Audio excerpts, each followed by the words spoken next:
अहम दोस्तों, जैसा कि हमने आपसे वादा किया है कि हम आपको जीव विज्ञान में 95% मार्क्स दिलाने के लिए जी तोड़ मेहनत करेंगे।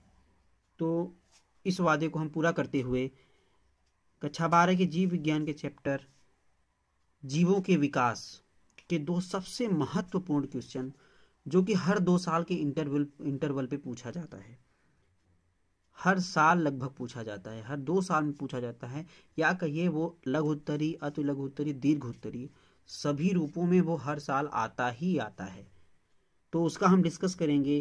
प्रश्न नंबर 1, उत्परिवर्तनवाद की व्याख्या कीजिए। या इसी प्रश्न को वो किसी और तरीके से पूछेगा, उत्परिवर्तनवाद की परिभाषा तथा कारण लिखिए। जैसा कि आप देख पा रहे हैं कि ये प्रश्न कितनी बार आया हुआ है, लगभग 11, 13, 14, 18, 21, मतलब कि हर साल ये रिपीट हुआ ही हुआ है। तो आपके लिए ये 2 क्वेश्चन जीव विज्ञान के हमेशा आपको 1 नंबर, 3 नंबर, 7 नंबर हमेशा आपको दिलवाएंगे। तो चलिए शुरू करते हैं। उत्परिवर्तनवाद की व्याख्या कैसे हम शब्दों में डिफाइन करेंगे। उत्परिवर्तनवाद की व्याख्या ह्यूगो डू ब्रिज ने की। आप याद कैसे करेंगे ह्यूगो डू ब्रिज की? ब्रिज की ट्रिक है, ब्रिज को हम परिवर्तित कर सकते हैं, ब्रिज को हम परिवर्तित कर सकते हैं।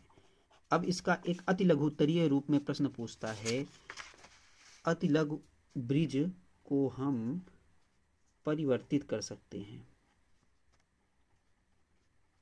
तो परिवर्तन से आपके दिमाग में ब्रिज आएगा। ब्रिज मतलब पुल, ब्रिज। तो ह्यूगो डू ब्रिज मतलब ओनली ब्रिज आप याद रखेंगे, ब्रिज भी लिख देंगे एग्जाम में, तो भी एग्जामिनर को समझ में आ जाएगा कि आपको इस प्रश्न का जवाब आता है, जिससे आपको ऑटोमेटिक एग्जामिनर के दिमाग में ये हिंट जाएगा कि इस स्टूडेंट्स को आता है ये जवाब। तो ह्यूगो डू ब्रिज ने बताया उत्परिवर्तनवाद की। इन्होंने बताया कि नए जीव जातियों का विकास छोटी छोटी विभिन्नताओं में परिवर्तित न होकर वंशानुगत रूप में, यानी कि उत्परिवर्तनवाद जो है छोटी छोटी, यानी जैसे कि छोटी छोटी चीज़ों में, जैसे कि आप किसी का अंगूठा बढ़ा, नाखून बढ़ा, या हाथ किसी का ज़्यादा बड़ा हो जाना, ऐसी चीज़ों में ना होकर पूरी शरीर की बनावट के रूप में वंशानुगत, यानी कि जैसे आज आपको है, आपके बच्चे को, आपके बच्चे के बच्चे को वंशानुगत रूप में चेंज होती जाएगी। इसी बात को आप याद मत करिए, कोई याद करने की जरूरत नहीं है आपको सिर्फ समझना है कि आप कैसे इसको अपने शब्दों में, यानी सोच के कैसे लिखेंगे। जैसे कि पहले मैंने आपको ट्रिक बताया कि ब्रिज मतलब परिवर्तन हम कैसे ब्रिज में ला सकते हैं। तो आपको 1 नंबर अति लघु उत्तरीय रूप में यह प्रश्न आ सकता है कि उत्परिवर्तनवाद किसने दिया? ब्रिज, परिवर्तन, ब्रिज। 1 नंबर आपका यहाँ बना। फिर आप अति लघु उत्तरीय में आप कैसे 3 नंबर का जो आता है आप कैसे करेंगे, उसमें आपने ये पहले तो ये लिख देंगे, जिससे आपका एग्जामिनर तुरंत खुश होकर आपको नंबर बिना पढ़े ही दे देगा कि इस स्टूडेंट्स को ये जवाब आता है।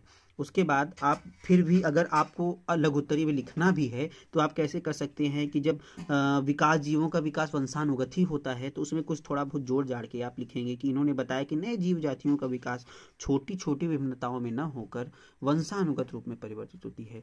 इस परिवर्तन को उत्परिवर्तन का नाम दिया। बिल्कुल सिंपल रूप में मैंने आपको बता दिया। 1 लाइन ब्रिज डाल दिया आपने ह्यूगो डू ब्रिज का, फिर छोटे जातियों में विकास न होकर वंशानुगत होता है, इस परिवर्तन को उत्परिवर्तनवाद कहा। इन्होंने बताया कि यह परिवर्तन लगभग सभी जीव जातियों में होता है। आपको याद करने की जरूरत नहीं पड़ी, आपने सिर्फ अपने जैसे सोचा वैसे इसको लिख दिया और आपको 3 नंबर तुरंत मिल गए। तो मैंने आपका 4 नंबर का तैयार, एक अति लघु उत्तरीय प्रश्न ब्रिज का, बिल्कुल परिवर्तन, ब्रिज, परिवर्तन। आप जितनी बार मैंने पढ़ाया है आप इतनी बार ही बस ऐसे लिखते जाएंगे, आपका 1 नंबर बन गया। फिर आपको वंशानुगत एक याद रखना है कि विकास वंशानुगत रूप में हुआ, तो इसमें आप कुछ जोड़ सकते हैं कि सभी जीव जातियों में वंशानुगत विकास हुआ, परिवर्तन हुआ, परिवर्तन, लास्ट लाइन परिवर्तन होना चाहिए, तो यही परिवर्तन को उन्होंने उत्परिवर्तन का नाम दिया। यह लगभग सभी जीवों में होता है। अब इसी चैप्टर का एक और प्रश्न है, लैमार्कवाद की व्याख्या करें।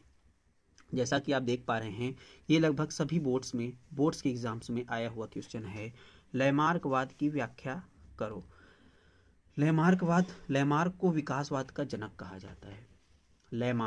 मार्क मतलब लगाना, जैसे हम मार्क लगाते हैं ना कि ये ट्रिक है, मार्क है, ये विकास है, तो यानी विकास का जनक हम किसको कहेंगे? लैमार्क।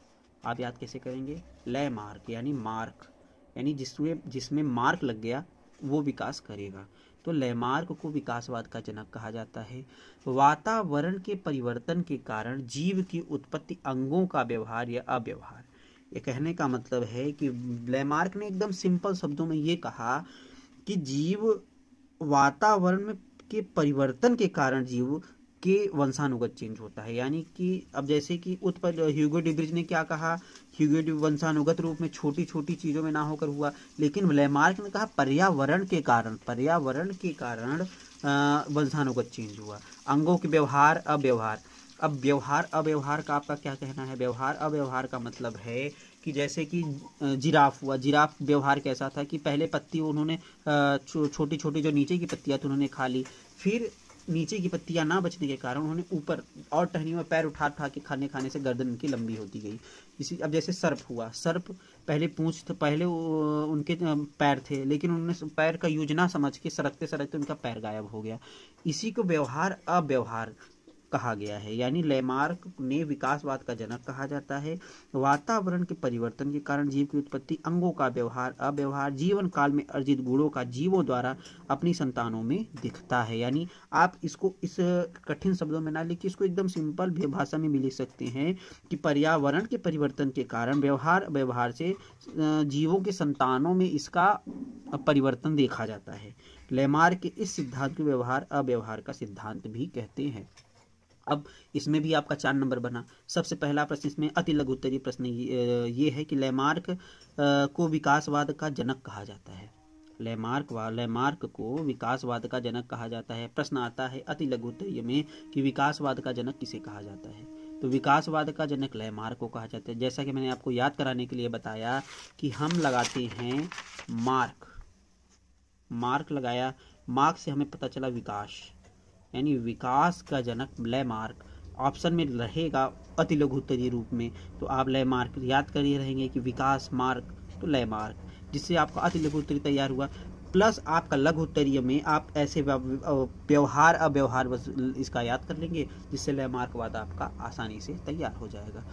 जय हिंद दोस्तों। जैसा कि मुझे विश्वास है कि आप लोगों को मेरा ये सेशन बहुत अच्छा लगा होगा। मिलते हैं नेक्स्ट वीडियो में। जय हिंद, जय भारत।